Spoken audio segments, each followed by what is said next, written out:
আসসালামু আলাইকুম প্রিয় শিক্ষার্থীরা, একাদশ শ্রেণীর মানবিক শাখার শিক্ষার্থীদের আজকে পৌরনীতি ক্লাসে তোমাদের স্বাগতম। আশা করি তোমরা সবাই ভালো আছো, সবাই সুস্থ স্বাভাবিক আছো যে যেখানে অবস্থান করছো। আমি নওশিন তাহসিন, প্রভাষক, রাষ্ট্রবিজ্ঞান, ঢাকা কলেজ, ঢাকা। আজকে তোমাদের সাথে আমি গত ক্লাসে যেটি আলোচনা করছিলাম সুশাসন, সেই সুশাসনের আজকে এর পরবর্তী পর্যায়ে থেকে তোমাদের আজকে আমি পড়ানো শুরু করব। তো আজকে নতুন একটি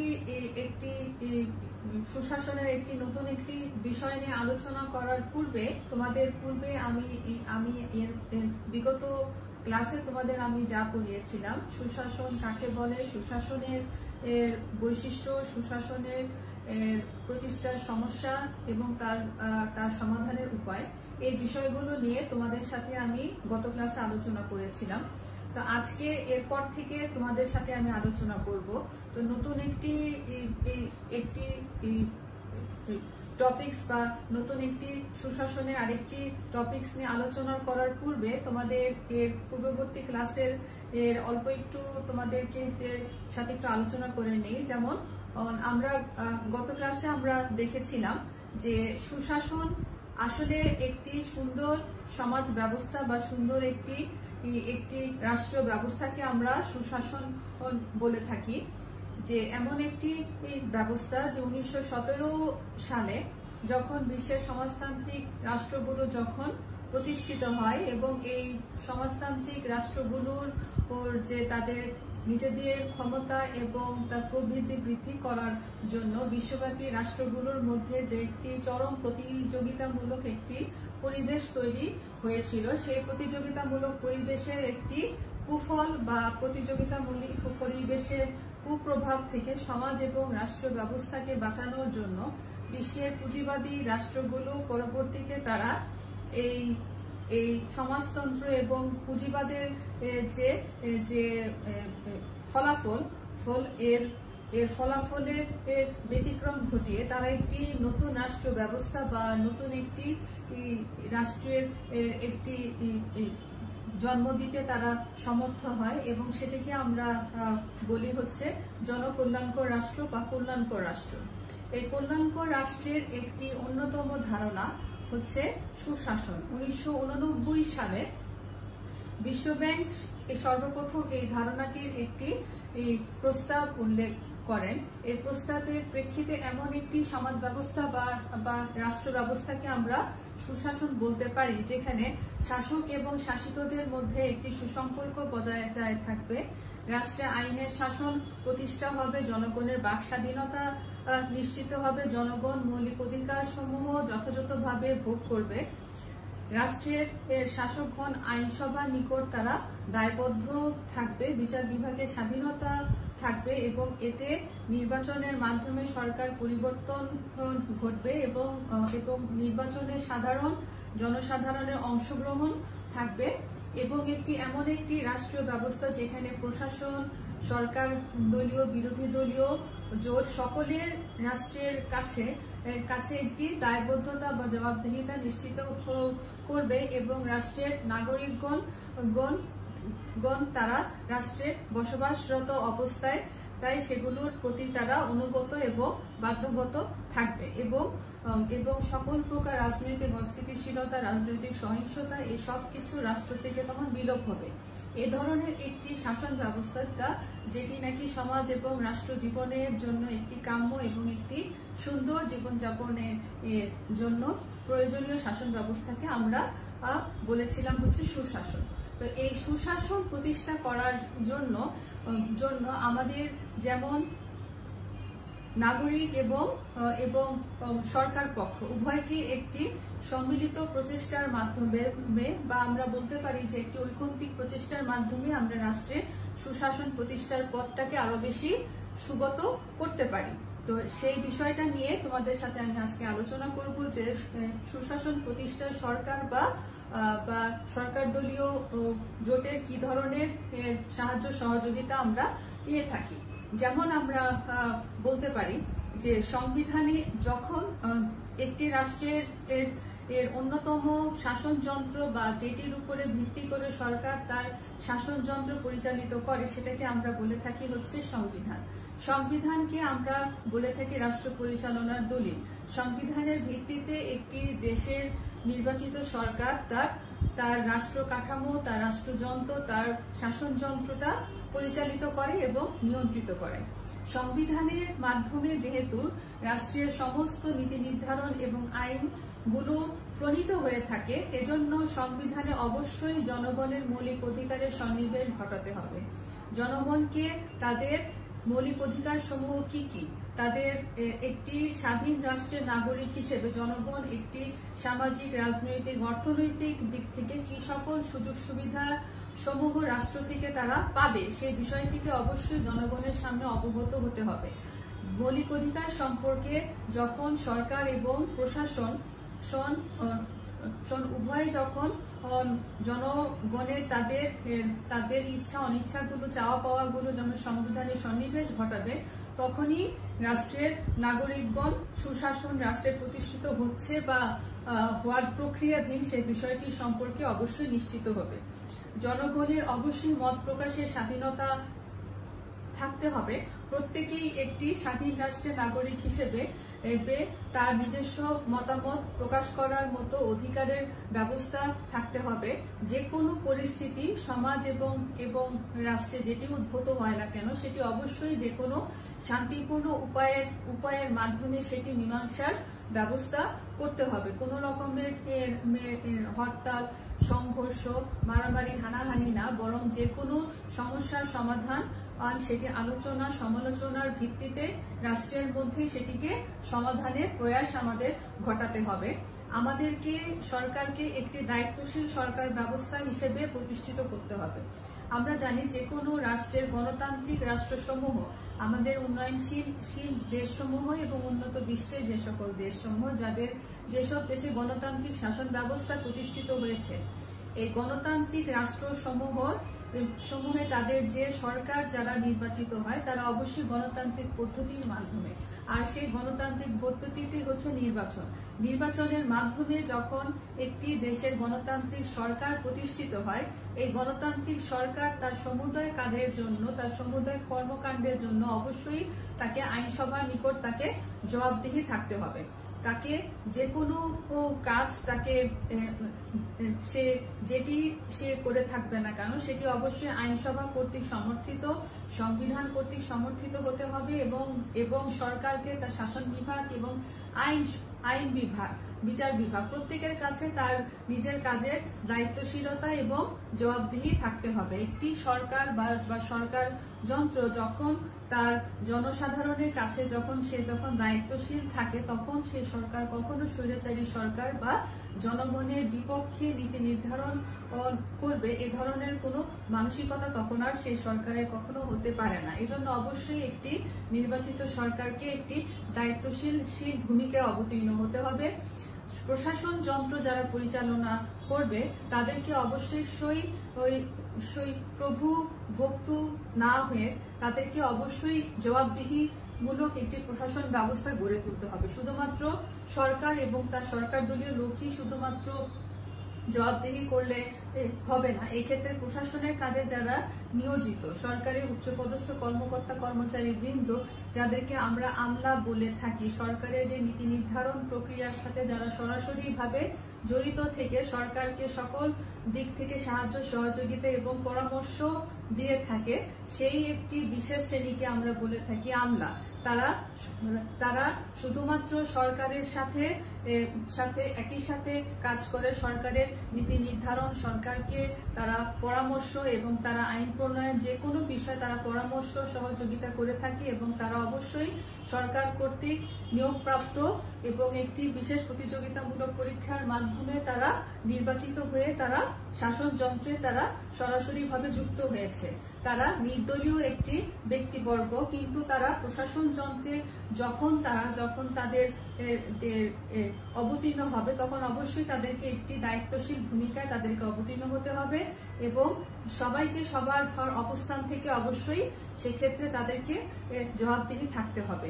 তখনই একটি সরকার বা একটি প্রশাসন একটি সুন্দর শাসন ব্যবস্থা উপহার দিতে পারবে।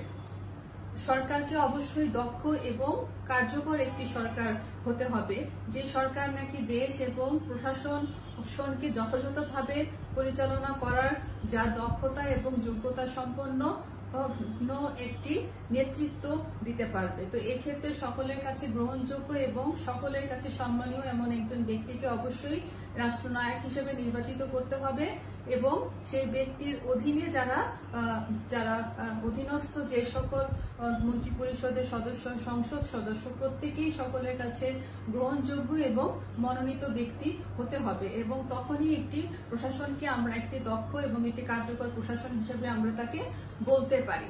এক্ষেত্রে প্রশাসনের মধ্যে স্বচ্ছতা থাকতে হবে, জবাবদিহিতা থাকতে হবে, প্রশাসনকে অবাধ এবং তাদেরকে একটি অবাধ এবং নিরপেক্ষ নির্বাচনের মাধ্যমে তারা নির্বাচিত হয়ে আসতে হবে। এক্ষেত্রে প্রত্যেকটি রাষ্ট্রের যে সকল প্রাপ্তবয়স্ক জনসাধারণ তাদের ভোটাধিকারের ভিত্তিতে একটি প্রশাসন বা একটি সরকার তার রাষ্ট্র পরিচালনার কাজে সে অধীনস্থ হয়ে থাকে।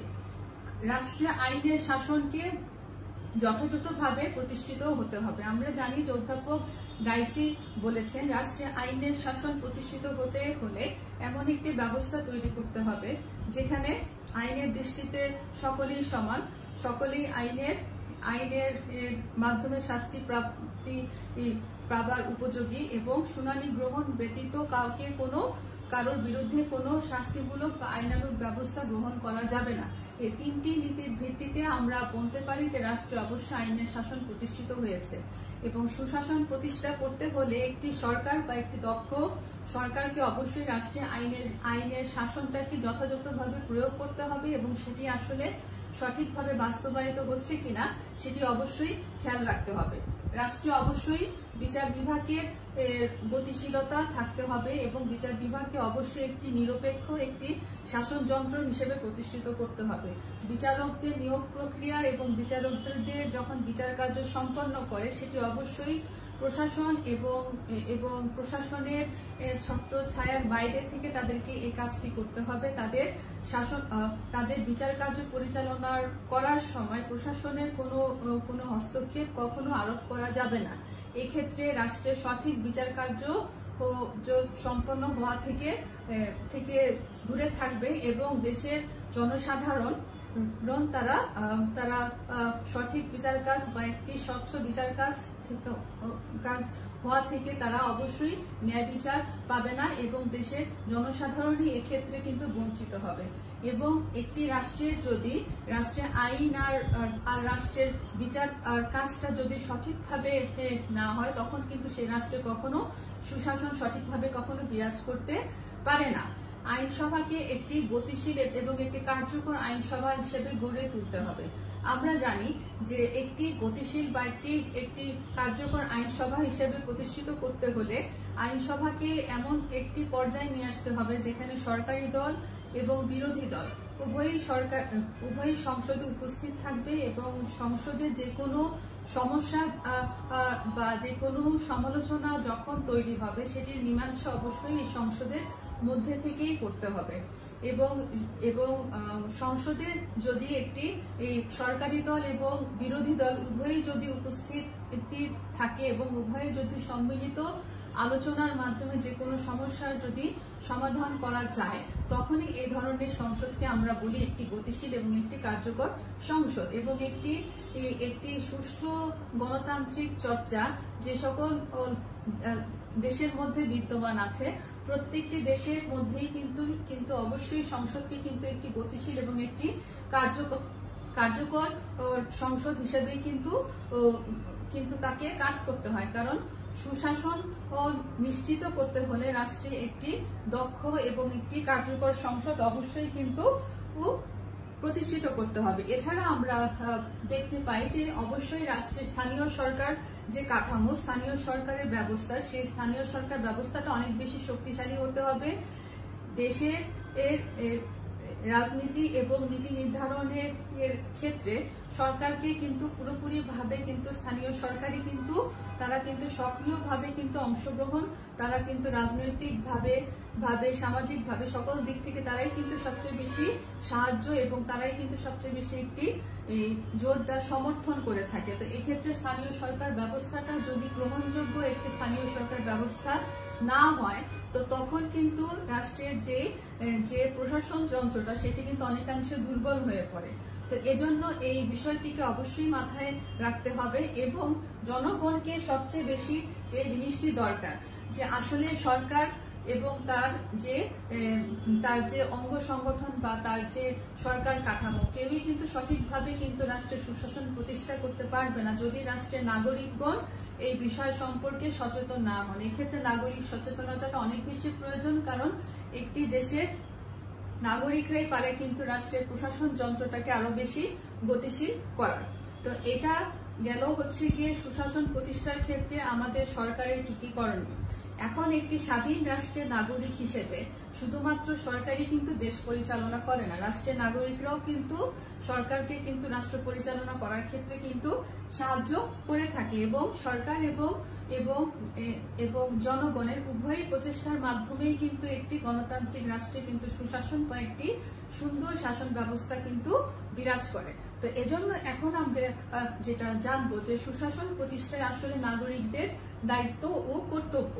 নাগরিকদের একটি স্বাধীন রাষ্ট্রের নাগরিক হিসেবে নাগরিকদের যে সকল দায়িত্ব কর্তব্য সমূহ আমরা সাধারণত ভাবে আমরা জেনে থাকি যে রাষ্ট্রের নাগরিকগণ, আমরা সুনাগরিক বলতে আসলে আমরা কাদেরকে বুঝিয়ে থাকি? সুনাগরিক বলতে হচ্ছে এমন এক ধরনের নাগরিককে আমরা বুঝে থাকি যারা নাকি দেশে অবস্থান করে তারা সরকারকে দেশের সংবিধান সম্মত উপায়ে সরকারের যে সকল নিয়ম কানুন বা রীতিনীতি সেগুলো মেনে চলে এবং সাথে সাথে সেই ব্যক্তি তার নিজের অধিকার সম্পর্কেও কিন্তু সচেতন থাকে।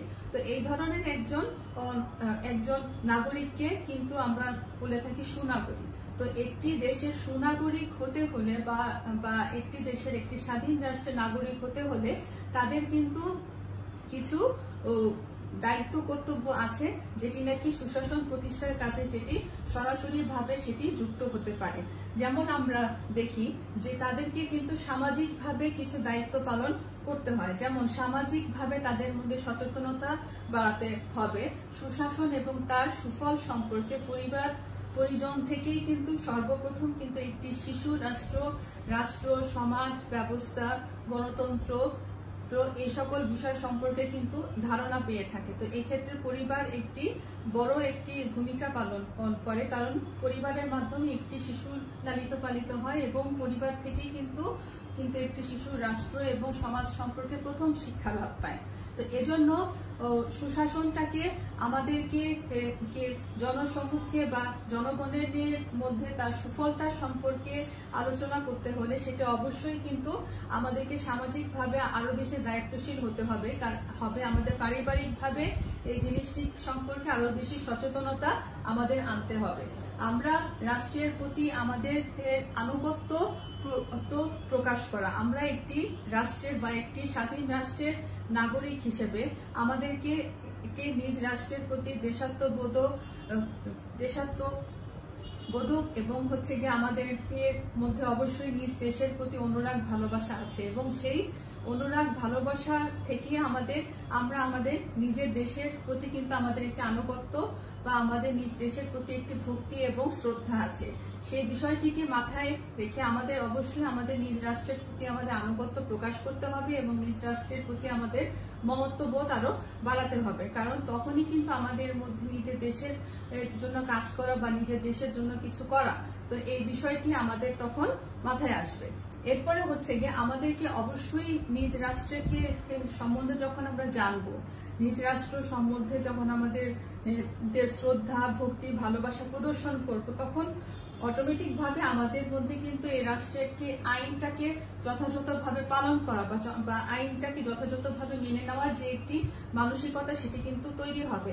আমরা আমাদের দেশে আইনের প্রতি শ্রদ্ধা প্রদর্শন করব এবং সেই আইনটি যেন এটা আমাদেরকে নাগরিক হিসেবে, সুনাগরিক হিসেবে আমাদের বুঝতে হবে যে রাষ্ট্রের সংবিধান কর্তৃক সমর্থিত যে আইনটি আসলে প্রশাসন আমাদের জন্য তৈরি করছে, সেটি আসলে আমাদের প্রত্যেকেরই মঙ্গলের জন্য।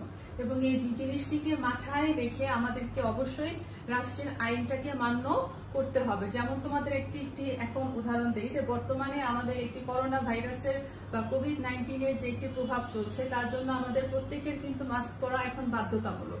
তো এই বিষয়টিকে আমাদের প্রশাসন আমাদের জন্য বাধ্যতামূলক করেছে, কিন্তু আমরা নাগরিক হিসেবে আমাদেরকে উচিত হচ্ছে কি প্রশাসনের এই নীতিটি যথাযথভাবে পালন করা। ঠিক একইভাবে আমাদের সংবিধান বা আমাদের প্রশাসন আমাদের রাষ্ট্রযন্ত্র পরিচালনা করার জন্য আমাদের মঙ্গলের জন্যই কিন্তু আমাদের জন্য আইনগুলো তৈরি করে, এবং সেই আইনগুলোকে আমরা যদি যথাযথভাবে বাস্তবায়ন করতে পারি বা বাস্তবায়ন করার কাজে যদি আমরা সাহায্য করতে পারি, তাহলেই কিন্তু সরকার এবং প্রশাসন যন্ত্র সঠিকভাবে তাদের দায়িত্বসমূহ পালন করতে হবে। আমাদেরকে অবশ্যই নির্বাচনে যারা প্রাপ্তবয়স্ক জনসাধারণ, তাদের ভোটাধিকারের মাধ্যমে কিন্তু নির্বাচন বা একটি নির্বাচিত সরকার ক্ষমতায় আসে। একটি নির্বাচিত সরকার ক্ষমতায় আসার যে প্রক্রিয়াটা, সেটি আমাদেরকে অনেক বেশি স্বচ্ছতার সাথে এই দায়িত্বটা, ভূমিকাটা আমাদের পালন করতে হবে। এজন্য কারণ আমাদের দ্বারা নির্বাচিত ব্যক্তি কিন্তু পরবর্তীতে কিন্তু রাষ্ট্র ক্ষমতার সাথে কিন্তু সংযুক্ত হয়। তো আমাদেরকে অবশ্যই আমাদের এই নির্বাচনে বা আমাদের ভোট প্রদানের সময় আমাদের এমন একটি সরকার বা এমন একটি প্রশাসন আমাদেরকে উপহার দিতে হবে, যেই ব্যক্তি বা যেই নেতৃত্ব যেন সকলের কাছে দক্ষ, যোগ্য এবং সকলের কাছে যেন মানানসই বা এই যে দেশটাকে একটি সঠিক পথে বা একটি উন্নয়নের দিকে নিয়ে যাওয়ার জন্য সেই দল বা সেই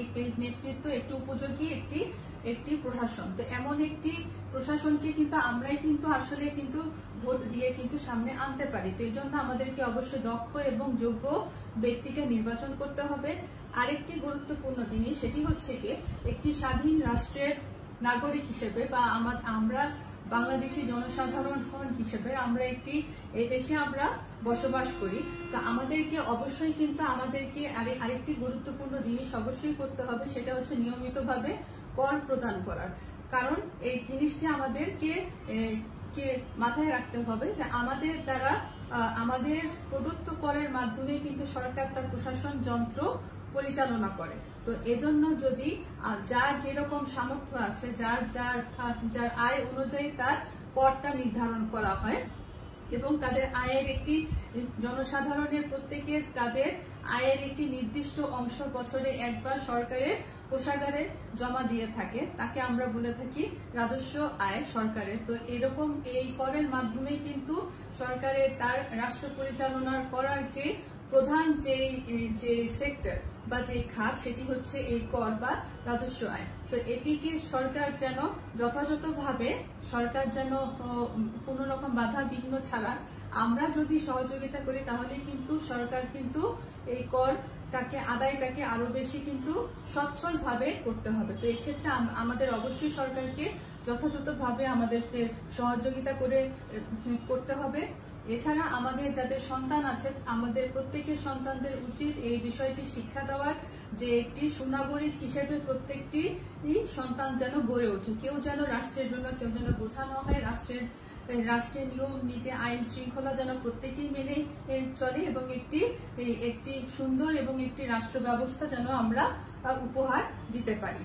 আমাদেরকে জনসাধারণকে বা আমাদের যারা নাগরিক, আমাদেরকে এমন একটি রাজনৈতিক দলকে আমাদের নির্বাচন করতে হবে যারা নাকি উদার এবং প্রগতিশীল এবং যাদের নির্বাচনের ইশতেহার বা যাদের নির্বাচনের যে অঙ্গীকার সমূহ যেন যুগ উপযোগী। যেরকম এখন বর্তমানে আমরা ডিজিটালাইজ পদ্ধতির দিকে যাচ্ছি, তো এই ধরনের সময়ের সাথে কিন্তু পরিবর্তনের যে রূপরেখা, সেটিও কিন্তু পাল্টে যাচ্ছে। তো এভাবে একজন যে দল বা যেই দলকে আমরা সমর্থন করব, সেই দলের নিয়ম নীতি বা তাদের যে চিন্তাধারা, সেটি অবশ্যই উদার এবং প্রগতিশীল হতে হবে।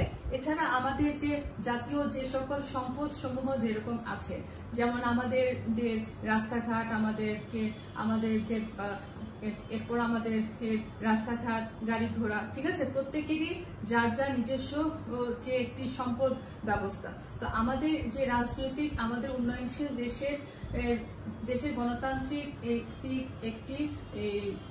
গণতান্ত্রিক ধারার একটি অন্যতম একটি অপসংস্কৃতি বলতে পারি, সেটি হচ্ছে রাজনৈতিক অস্থিতিশীলতা। সেই রাজনৈতিক অস্থিতিশীলতাটাকে দূরীভূত করে আমাদের প্রত্যেকের যার যার নিজস্ব সেক্টর থেকে, যার যার নিজস্ব জায়গা থেকে আমাদেরকে অবশ্যই দেশের এই জাতীয় সম্পদগুলোকে যেন যথাযথভাবে রক্ষা পাই। তো এই রক্ষা করতে পারি, সেই বিষয়টিকে অবশ্যই আমাদের খেয়াল রাখতে হবে। এছাড়া সর্বশেষে যেই জিনিসটি সবচেয়ে বেশি গুরুত্বপূর্ণ, সেটি হচ্ছে গিয়ে আমাদের সংবিধান। যেহেতু আমরা বলেছিলাম যে সংবিধান হচ্ছে রাষ্ট্র পরিচালনা করার মূল দলিল, আমাদের সংবিধানে আমাদেরকে একটি স্বাধীন রাষ্ট্রের নাগরিক হিসেবে আমাদের সমস্ত অধিকার এবং কর্তব্য কিন্তু সংবিধানে উল্লেখ আছে। সেই সংবিধানটা আমাদের অবশ্যই মেনে চলতে হবে। আমাদের কর্মকাণ্ড এবং আমাদের আচার ব্যবহারে আমাদের এমন কোনো কিছু আমরা প্রকাশ করতে পারবো না যেটি নাকি আসলে যে সংবিধান বহির্ভূত বা সংবিধানের বাইরে। এজন্য সংবিধানের মধ্যে থেকে, সংবিধানের নিয়ম নীতি পালনের মাধ্যমেই কিন্তু আমরা একটি সুন্দর একটি গণতান্ত্রিক দেশ আমরা উপহার দিতে পারবো। তো এভাবে হচ্ছে গিয়ে সরকার সুশাসন প্রতিষ্ঠার ক্ষেত্রে সরকার আমাদের জন্য কি করতে পারে, ঠিক একইভাবে আমরা একটি স্বাধীন রাষ্ট্রের নাগরিক হিসেবে আমাদের যে নিজস্ব দায়িত্ব কর্তব্য সমূহ যেগুলো আছে সেই বিষয়গুলো সম্পর্কে এখন জানলাম। এখন সবার শেষে যে জিনিসটি নিয়ে এখন আলোচনা করব সেটি হচ্ছে আসলে সুশাসনের গুরুত্বটা কেন। যে আমরা যদি সুশাসনের গুরুত্ব বা সুশাসনের ইম্পর্টেন্সটা যদি আলোচনা করতে যাই, তাহলে আমাদের সামনে তিনটি ক্ষেত্র আসবে: সামাজিক, রাজনৈতিক এবং অর্থনৈতিক ক্ষেত্রে। সামাজিক ক্ষেত্রে প্রয়োজন যে আসলে একটি ব্যক্তি, প্রথমে একটি শিশু থাকে, শিশু থেকে আস্তে আস্তে সে ব্যক্তি বা বৃদ্ধ পর্যায়ে উপনীত হয়।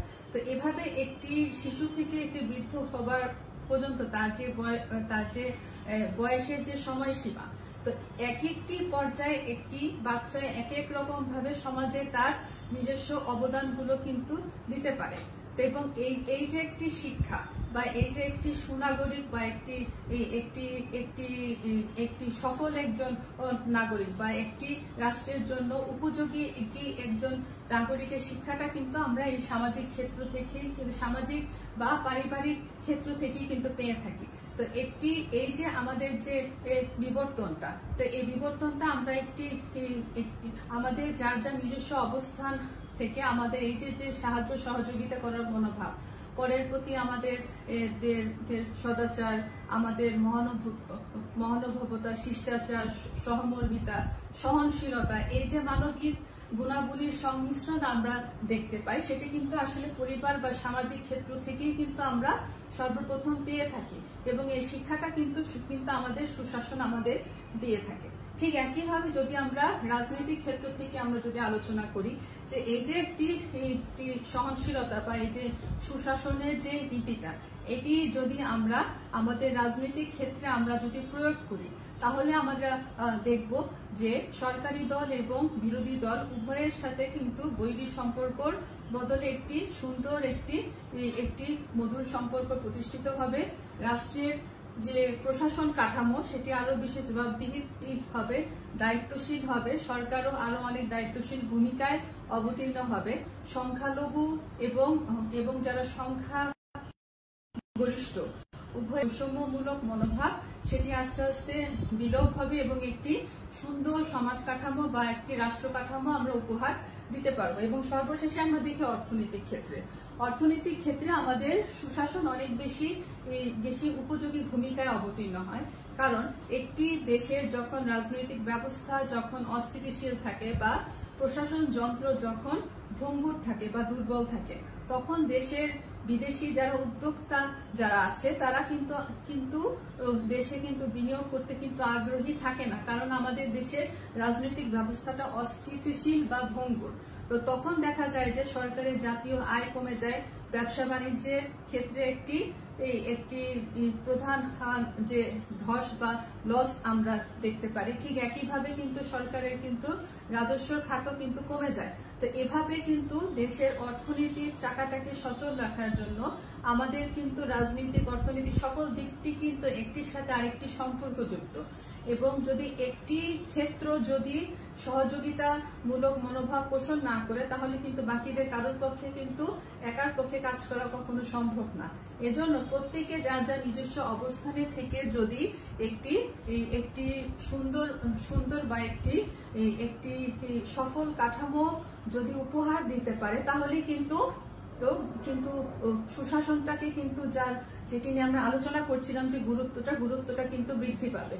তো আশা করি প্রত্যেকেই এতক্ষণে সুশাসন তোমরা বুঝতে পেরেছ। আসলে সুশাসন হচ্ছে এমন একটি ক্ষেত্র যে একটি গণতান্ত্রিক রাষ্ট্রকে একটি সফল এবং সুন্দর ভাবে উপস্থাপিত করে, এবং রাষ্ট্রের দিনমজুর থেকে শুরু করে প্রশাসনে যারা উচ্চ পর্যায়ে যারা অবস্থান করছে প্রত্যেকে যার যার নিজস্ব অবস্থান থেকে যার যার দৈনন্দিন কর্মকাণ্ডগুলো রাষ্ট্রের প্রতি সে যদি যথাযথভাবে পালন করে তাহলেই কিন্তু দেশে একটি সুন্দর শাসন ব্যবস্থা বিরাজ করবে। আর সুশাসন একটি সুন্দর গণতান্ত্রিক শাসন ব্যবস্থারই কিন্তু ইঙ্গিত প্রদান করে। তো আজকে এর মাধ্যমে তোমাদের সাথে আমার দ্বিতীয় অধ্যায় সুশাসন পড়া আমার শেষ হলো। আগামী ক্লাসে আরেকটি অন্য টপিক নিয়ে তোমাদের সাথে আলোচনা করব। সেই পর্যন্ত সবাই ভালো থাকো। ধন্যবাদ।